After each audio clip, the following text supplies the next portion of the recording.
Buonasera dalla redazione del TG10, i titoli e gli argomenti che tratteremo in questa edizione del nostro telegiornale. La biblioteca civica di Cosenza è in agonia e tutto l'enorme patrimonio librario è a forte rischio, adesso indagano i carabinieri. I precari in servizio presso l'azienda ospedaliera di Catanzaro rimarranno in servizio fino al 31 dicembre prossimo, scongiurato il taglio di 43 posti letto. Da nord a sud della Calabria è unanime il malcontento per come funzionano gli ospedali, protestano istituzioni e cittadini. Un arsenale da guerra è stato scoperto dai carabinieri a Piscopio nel luogo del ritrovamento, incisi sulla parete i nomi dei 3 cavalieri che hanno dato origine all''ndrangheta. Racket in azione a Rende, trovati i boss in una busta davanti alla porta d'ingresso di un negozio. Dopo l'ultima cocente sconfitta, la dirigenza del Catanzaro ha esonerato Auteri, affidando la panchina a Grassadonia. Le prime parole del nuovo tecnico in conferenza stampa. Ancora buonasera dalla redazione TG10, torniamo ad occuparci della lenta agonia della biblioteca civica di Cosenza, ne abbiamo parlato spesso, stipendi che non arrivano per i dipendenti, problemi enormi e adesso anche il furto di alcune opere importanti, furti sui quali indagano i carabinieri. Sentiamo. 120 edizioni rare e antiche custodite nella biblioteca civica di Cosenza sono state rubate, finite sul mercato clandestino. Le indagini avviate dai carabinieri del nucleo tutela patrimonio culturale su mandato degli ispettori ministeriali. I libri trafugati riguardano il filosofo Bernardino Telesio, il filologo Sertorio Quattromani, nonché i testi sulla nobiltà cosentina e calabrese. Una parte consistente della storia abruzia, finita chissà dove, è venduta probabilmente a prezzi esorbitanti a collezionisti, i mercanti illegali dei libri, di cui poco si parla e il cui giro d'affari è oscuro quanto consistente. La notizia riportata oggi da Gazzetta del Sud testimonia quanto il più antico istituto culturale della città sia fragile.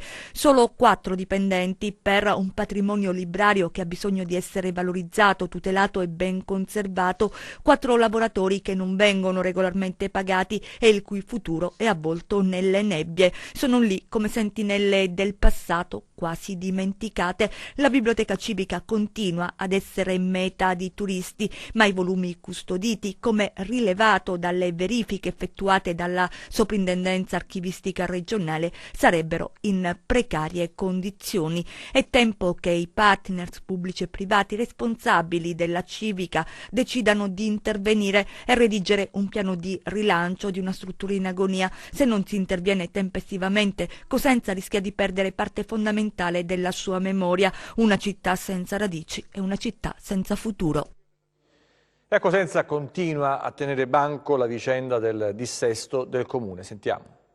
Le polemiche sul dissesto del comune di Cosenza non si placano, le forze in campo si scambiano reciproche accuse. Il sindaco Mario Chiuto spiega le ragioni che hanno determinato questo stato di cose, rivendicando la bontà del lavoro svolto dalla sua amministrazione nel contenere e, come ha ripetuto più volte, migliorare i conti. Ma l'opposizione non ci sta e parla di lettura non veritiera dei fatti, contestando la versione di Palazzo dei Bruzzi e adducendo tutta una serie di iniziative adottate dal governo della città che avrebbero fatto precipitare la situazione, determinando il default. Dove sta la verità? Bisognerebbe conoscere bene ciò che è accaduto in questi ultimi anni, spulciando voci e numeri del bilancio, ma è certo che prima o poi verrà fuori. Intanto è arrivata la comunicazione che il prefetto ha inviato al comune. Adesso il sindaco dovrà informare la giunta e il consiglio, dopodiché decorreranno 20 giorni entro i quali dovrà essere convocata la riunione del consiglio comunale. Sarà in quell'occasione che maggioranza e opposizione potranno confrontarsi, esponendo ognuna la propria tesi, come è giusto che avvenga in democrazia. Intanto le carte del dissesto e un atto dovuto saranno al vaglio della Corte dei Conti, che dovrà procedere all'accertamento su un'eventuale colpa o dolo a carico degli amministratori. La pagina che riguarda la sanità, adesso precari in servizio presso l'azienda ospedaliera di Catanzaro che rimarranno in attività fino al 31 dicembre prossimo. È stato scongiurato il taglio di 43 posti letto. Resteranno in servizio fino al prossimo 31 dicembre gli operatori sanitari, i medici, gli infermieri che erano stati mandati a casa in seguito alla scadenza del contratto ritenuto non prorogabile in servizio presso l'Hub Pugliese Ciaccio di Catanzaro. La notizia arriva a margine dell'assemblea unitariamente indetta dalle organizzazioni sindacali, alla presenza del direttore generale facente funzioni dell'azienda ospedaliera Antonio Mantella, che ha spiegato loro che la nota notificata dal Dipartimento Tutela della Salute, in particolare dal direttore Antonio Belcastro, invitava l'azienda a mantenere in servizio il personale in scadenza di contratto. Dunque i cosiddetti precari del pugliese Ciaccio tornano al lavoro per altri 60 giorni, al fine di scongiurare il collasso dei servizi. Si devono trovare delle soluzioni. Le soluzioni che si possono trovare, per quanto è quello che noi conosciamo, al di là della nota che ha mandato adesso il Dipartimento della Sanità, potrebbe essere in maniera temporanea quello di fare un avviso pubblico che consenta a questi lavoratori di poter legislativamente continuare a offrire il loro servizio e nello stesso tempo non creare problemi ai pazienti che vengono al pronto soccorso e si curano qua a Catanzaro, su un presidio, quello del Pugliese, che è naturalmente di una valenza regionale. Con questa decisione, almeno per il momento, si scongiura il taglio di 43 posti letto, necessari e conseguenziali alla mancanza di personale. Una bella notizia che non è la panacea di tutti i mali, ma guardando il bicchiere mezzo pieno, al momento, seppur per pochissimo tempo, evita effetti devastanti e disservizi nell'erogazione dei servizi sanitari, compromettendone in alcuni casi addirittura la continuità. Speriamo che adesso in questi 60 giorni, a partire già da oggi, si cerca di fare una legge nazionale per stabilizzare tutti i precari della Regione, perché è personale formato e noi abbiamo bisogno di questo personale. Non voglio dire che si faccia la lotta tra precari e idonei delle graduatorie, perché nella sanità calabrese c'è posto sia per i precari che per quanto riguarda le graduatorie degli idonei. Quindi a garanzia di lei di avere un'assistenza qualificata e garantire al paziente, agli utenti di non andare fuori regione, è necessario che la politica faccia di tutto per garantire veramente un personale adeguato per quanto riguarda tutti gli ospedali della Calabria, ma specialmente negli hub.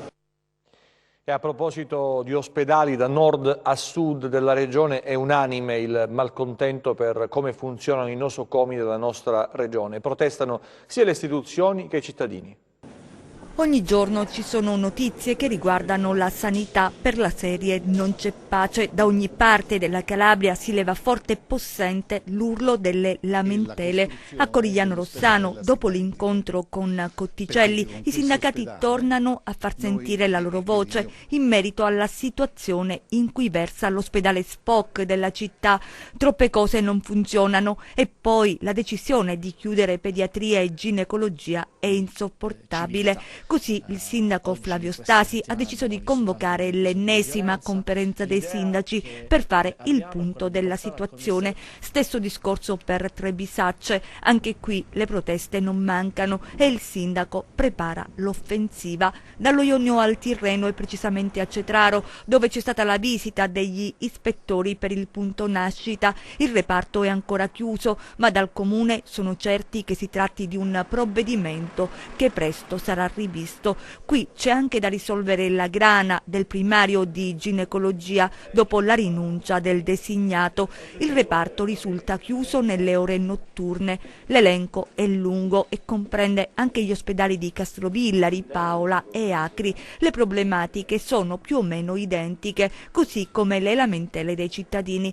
A questo si aggiunge il problema delle strutture private, dove i cittadini si rivolgono per eseguire esami clinici in tempi brevi, evitando di sottoporsi alle lunghe attese imposte dalle strutture pubbliche. Il budget ridotto che la Regione ha destinato a queste strutture obbliga i pazienti, specie coloro i quali sono esenti da ticket, a lunghe file che iniziano al mattino di buon'ora. Insomma, non siamo messi bene.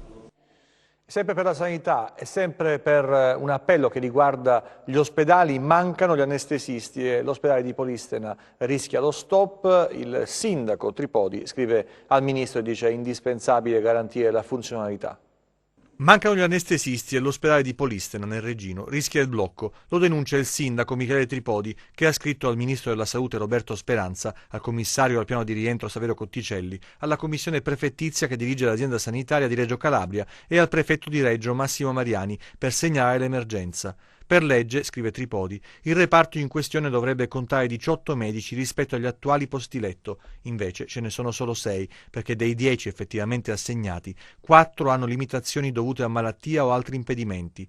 Già ieri alcuni interventi chirurgici programmati sono stati rinviati per mancanza di anestesisti. È evidente che con un punto nascite, i reparti di chirurgia e ortopedia che lavorano con anestesisti al seguito è assolutamente indispensabile garantire la funzionalità del comparto operatorio nelle 24 ore.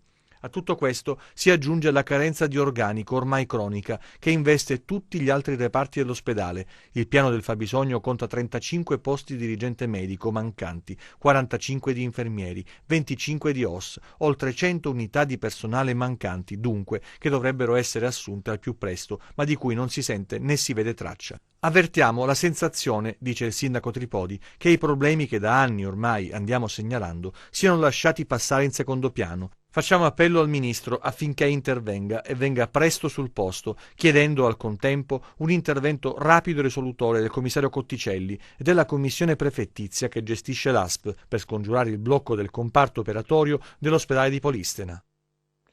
La cronaca adesso, un ritrovamento di armi da guerra a Piscopio nel Vibonese e anche un simbolo. Incisi sulla parete i nomi dei 3 cavalieri che hanno dato origine all''ndrangheta. Sentiamo.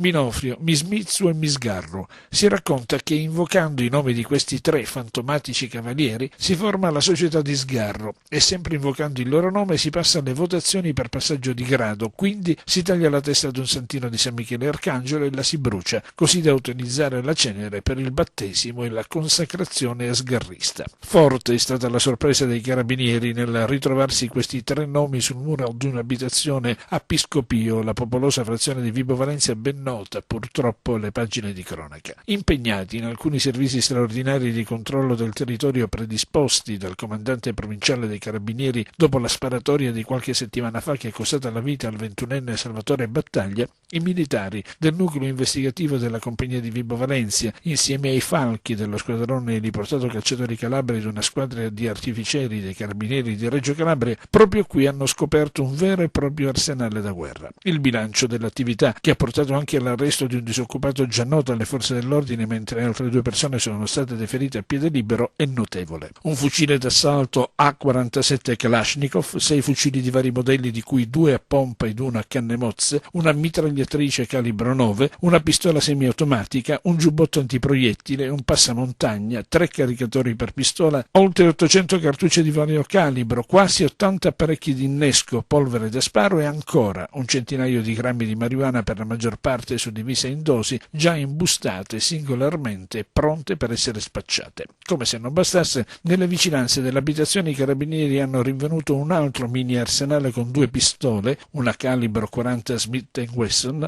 ed una semiautomatica, un silenziatore, 3 caricatori, svariate cartucce e 250 grammi di marijuana. Rimane da capire perché i nomi dei 3 cavalieri spagnoli, Minofrio, Mismizzo e Misgarro, usati solitamente dall''ndrangheta nei riti di affiliazione, erano impressi sul muro nella cui vicinanze sono state trovate le armi ed anche della polvere da sparo. È questo uno dei luoghi di iniziazione all''ndrangheta? E adesso altre storie e altri fatti nei nostri 100 secondi, vediamo.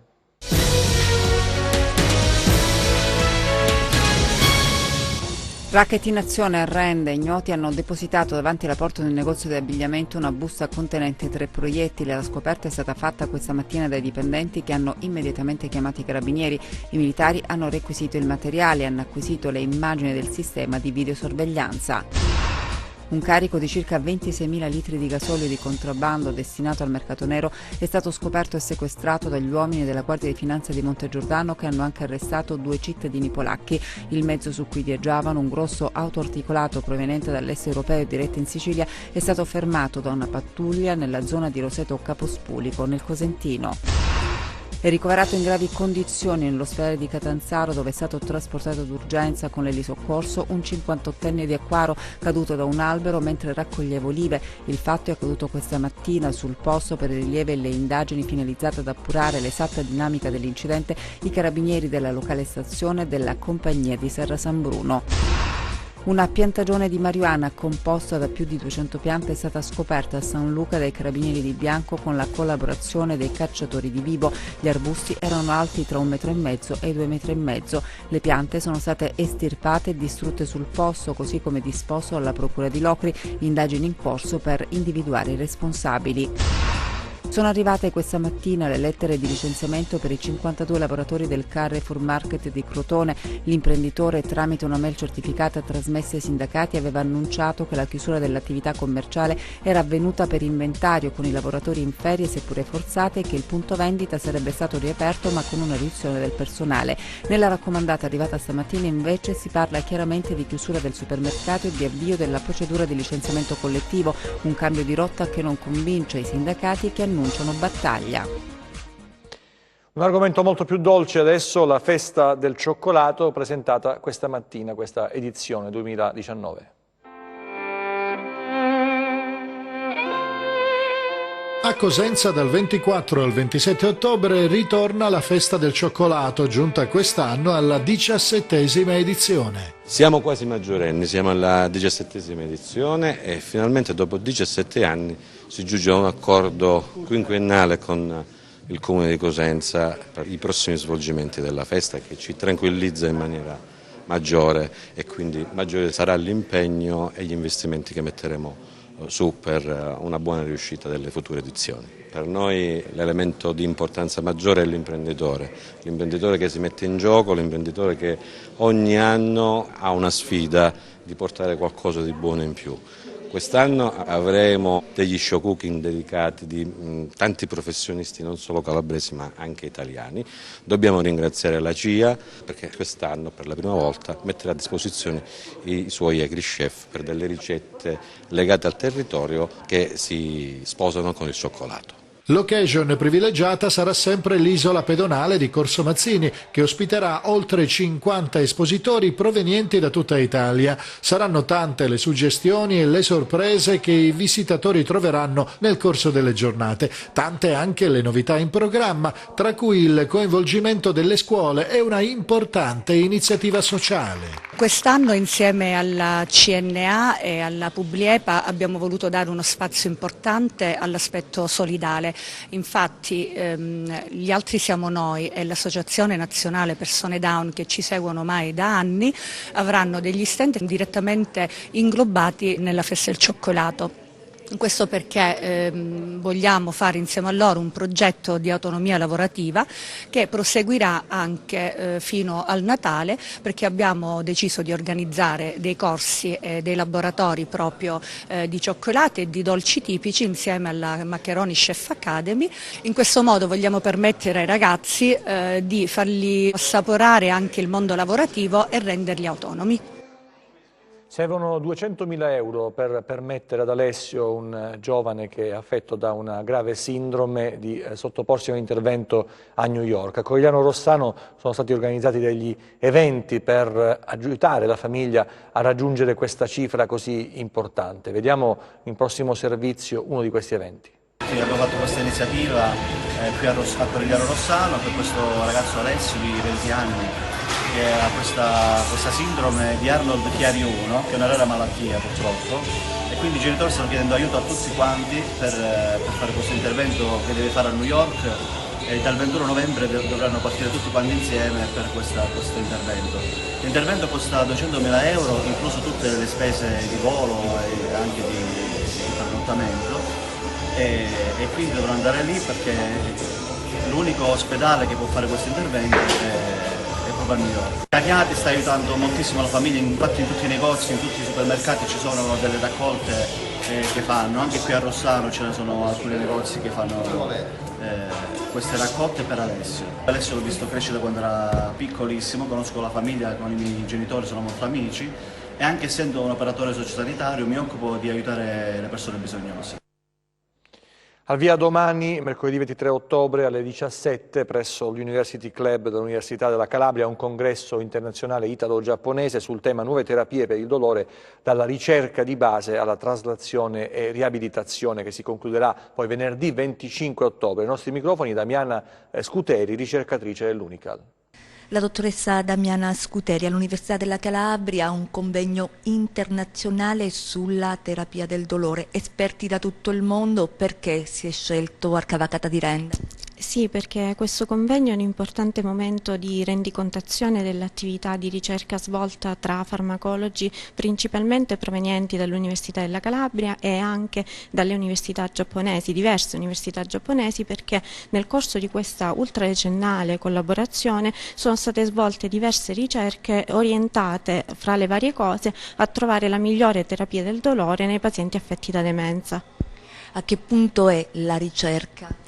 I ricercatori sanno bene che i pazienti affetti da demenza e da demenza severa purtroppo non possono comunicare, ma soffrono, a causa delle comorbidità dovute alla loro età, di condizioni dolorose come osteoartrosi, traumi, dolore da cancro, neuropatia diabetica, nevralgia posterpetica, il fuoco di Sant'Antonio per capirci, e quindi proprio per questo motivo ci siamo attrezzati per sviluppare nuove terapie semplici da impiegare per ridurre il dolore e l'agitazione che questo comporta in questi pazienti e per ridurre l'uso inappropriato di psicofarmaci che raddoppiano il rischio di mortalità per accidenti cardiocerebrovascolari. Infatti, dei circa 30.000 pazienti che soffrono di demenza in Calabria, già la metà si trova solo nella provincia di Cosenza e purtroppo solo una sparuta minoranza di questi giunge all'osservazione medica per ricevere assistenza. Insieme alle società italiane di riabilitazione neurologica e di neurologia abbiamo proposto una tecnica innovativa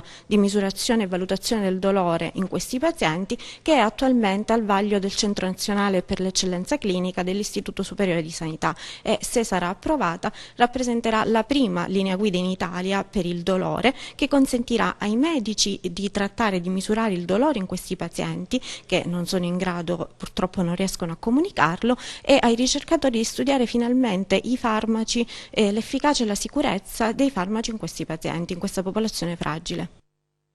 Adesso il calcio con la Serie C e la svolta per il Catanzaro, che dice addio a Gaetano Auteri e abbraccia invece Gianluca Grassadonia nella speranza di invertire una rotta che sta portando il Catanzaro verso il basso.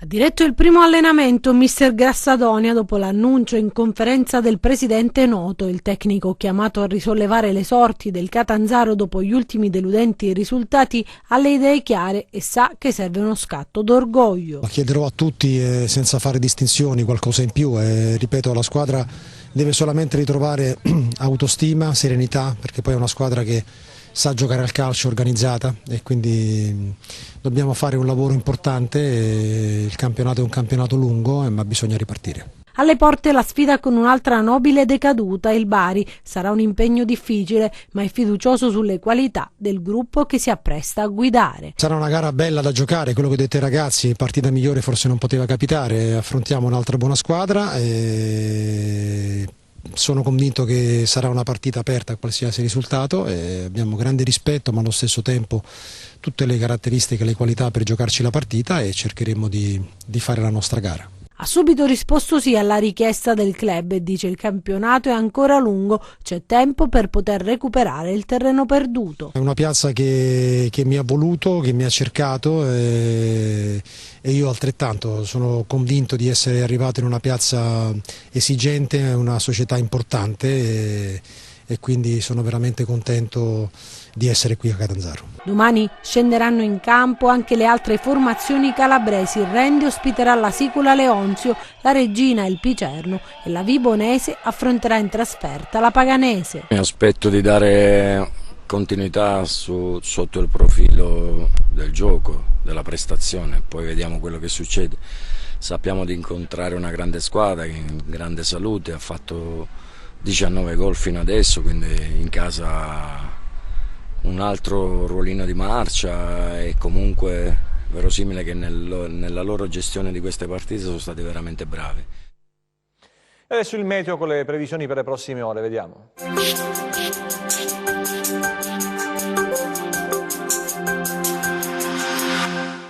Prosegue il caldo autunno sulla nostra regione. Più ad ovest il maltempo si è impossessato della penisola iberica, Marocco e Algeria, con rovesci e temporali localmente intensi. Una situazione bloccata almeno fino alla giornata di giovedì.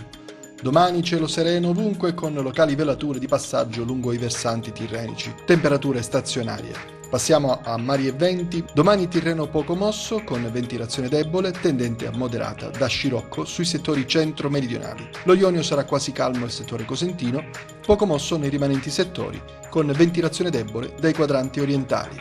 Per ulteriori approfondimenti vi rimando al sito www.meteoincalabria.com e alla nostra pagina Facebook Meteo in Calabria. TG che finisce qui, ci vediamo nelle prossime edizioni, grazie per la vostra attenzione, arrivederci e ancora buona serata.